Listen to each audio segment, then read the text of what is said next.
Le système dynamique d'ordre 1 en 6 points. Premièrement, qu'est-ce qu'un système dynamique d'ordre 1?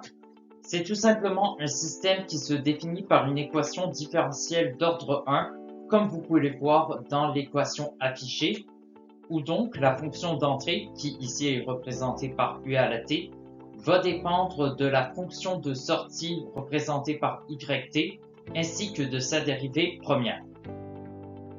Deuxièmement, que signifie le système dynamique d'ordre 1 dans la fonction de transfert? Ça va tout simplement signifier que le dénominateur aura une équation de Laplace d'ordre 1 où le facteur multipliant la valeur s correspondra à la constante de temps et la valeur au nominateur, qui n'aura pas ici de valeur s associée, correspondra au gain statique. À noter que pour avoir ces deux valeurs, donc le gain statique et la constante de temps, il est impératif que le facteur qui multiplie s à la 0, donc la valeur 1 que vous voyez là, soit bel et bien égal à 1. Information additionnelle, un diagramme équivalent du système dynamique d'ordre 1 serait le système intégral à boucle fermée que vous voyez dans la figure tout en bas. Troisièmement, quel sera l'effet du système dynamique sur la réponse temporelle? Maintenant que nous connaissons la fonction de transfert associée, eh bien, nous pouvons nous poser la question quelle sera la fonction de transfert si k est égal à 1 et tau, la constante de temps, est égal à 0. Ça donnera tout simplement une fonction de transfert qui est égale à 1 et donc le signal de sortie sera parfaitement équivalent au signal d'entrée. Cependant, dans un cas contraire, des divergences pourront être observées comme on peut le voir dans le graphique à droite et donc ces différences se verront au niveau de l'amplitude et du retard de phase. Quatrièmement, à chaque fonction de transfert est associée une bande passante représentée par la variable oméga b. Qu'est-ce que la bande passante? C'est tout simplement la fréquence à laquelle la sortie correspond adéquatement au signal d'entrée. Une règle pour trouver la bande passante est d'avoir la fonction de transfert qui est égale à moins 3 décibels. Dans le graphique situé à droite, on peut voir que la bande passante correspond à peu près au moment où la fonction de transfert commence à diverger de 0 et donc où le signal de sortie commence à nettement diminuer par rapport au signal d'entrée. Donc une équation pour trouver la bande passante assez simple avec le système dynamique d'ordre 1 est celle-ci, donc oméga b est égal à 1 sur tau, la constante de temps. Alors, à quoi correspond une fréquence du système inférieure à la bande passante?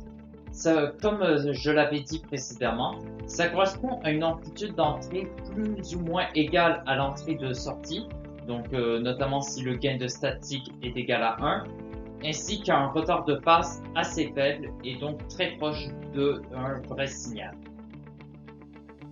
Par contre, si la fréquence du système est supérieure à la bande passante, ça va amener des divergences au niveau des données recueillies, donc soit une amplitude de sortie nettement diminuée par rapport à l'amplitude d'entrée, ainsi qu'une augmentation du retard de phase.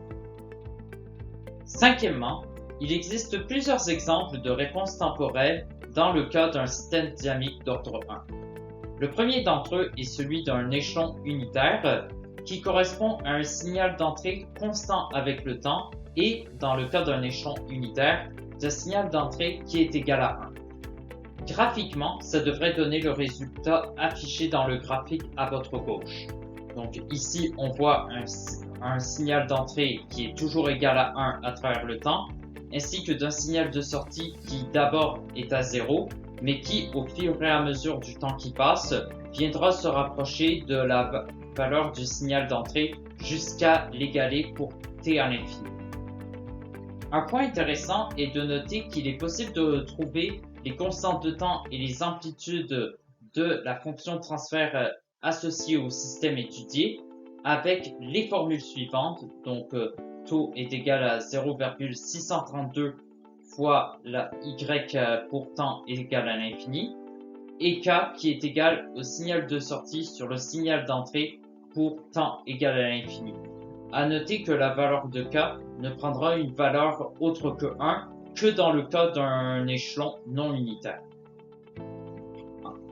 Un autre exemple de réponse temporelle intéressant à étudier est celui de la rampe unitaire, qui lui va correspondre à un signal d'entrée qui augmente linéairement avec le temps, comme le montre la figure que vous voyez, et dont la constante de temps peut être retrouvée en mesurant l'écart qui existe entre le signal d'entrée et le signal de sortie pour une même valeur d'amplitude. Dans le cas d'une équation non unitaire, la valeur de A prendra une valeur autre que 1 et va donner donc le graphique qui est plus en bas. Finalement, un autre exemple de réponse temporelle fréquemment étudié est celui de parabole unitaire qui lui va donner un signal d'entrée qui est égal au temps au carré et qui va donc donner le signal correspondant au graphique qui est à droite. Finalement, à quoi correspond le lieu des pôles d'un système dynamique d'ordre 1? Tout d'abord, qu'est-ce qu'un pôle?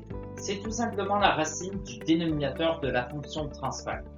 Pour illustrer, reprenons la fonction de transfert qui a été précédemment trouvée pour un système dynamique d'ordre 1.